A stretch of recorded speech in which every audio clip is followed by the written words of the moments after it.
మరో breaking news చూస్తున్నాం. రాష్ట్ర ప్రభుత్వంపై బీఆర్ఎస్ పార్టీ దుష్ప్రచారం చేస్తుందని కాంగ్రెస్ నేత అద్దంకి దయాకర్ మండిపడ్డారు.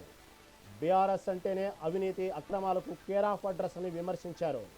నిధుల వసూళ్ల కోసం ఇతర పార్టీల నేతలను బెదిరించి చేర్చుకోవడం కోసమే గత ప్రభుత్వం ఫోన్ ట్యాపింగ్కు పాల్పడిందని ఆరోపించారు. ఫోన్ ట్యాపింగ్ జరిగిందనే విషయాన్ని స్వయంగా ఎమ్మెల్సీ కవితే చెబుతున్నారని ఆయన గుర్తు చేశారు. తెలంగాణను దోచుకున్న బందిపోట్లు బీఆర్ఎస్ నేతలని, అందుకే వారి పార్టీ పేరు నుంచి కూడా తెలంగాణను తొలగించారని ఎద్దేవా చేశారు. ప్రజలను మోసం చేస్తూ తప్పుడు ప్రచారం చేస్తున్న వారికి కాలమే సమాధానం చెబుతుందని హితవు పలికారు.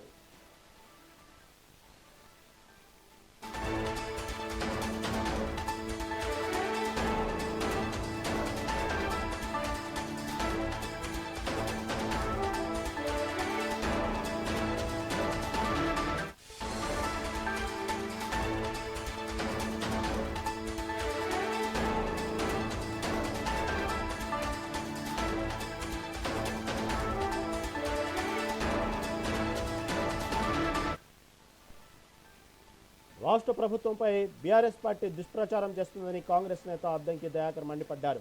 బీఆర్ఎస్ అంటేనే అవినీతి అక్రమాలకు కేర్ ఆఫ్ అడ్రస్ అని విమర్శించారు. నిధుల వసూళ్ల కోసం ఇతర పార్టీల నేతలను బెదిరించి చేర్చుకోవడం కోసమే గత ప్రభుత్వం ఫోన్ ట్యాపింగ్కు పాల్పడిందని ఆరోపించారు. ఫోన్ ట్యాపింగ్ జరిగిందనే విషయాన్ని స్వయంగా ఎమ్మెల్సీ కవితే చెబుతున్నారని ఆయన గుర్తు చేశారు. తెలంగాణను దోచుకున్న బందిపోట్లు బీఆర్ఎస్ నేతలని, అందుకే వారి పార్టీ పేరు నుంచి కూడా తెలంగాణను తొలగించారని ఎద్దేవా చేశారు. ప్రజలను మోసం చేస్తూ తప్పుడు ప్రచారం చేస్తున్న వారికి కాలమే సమాధానం చెబుతుందని హితవు పలికారు.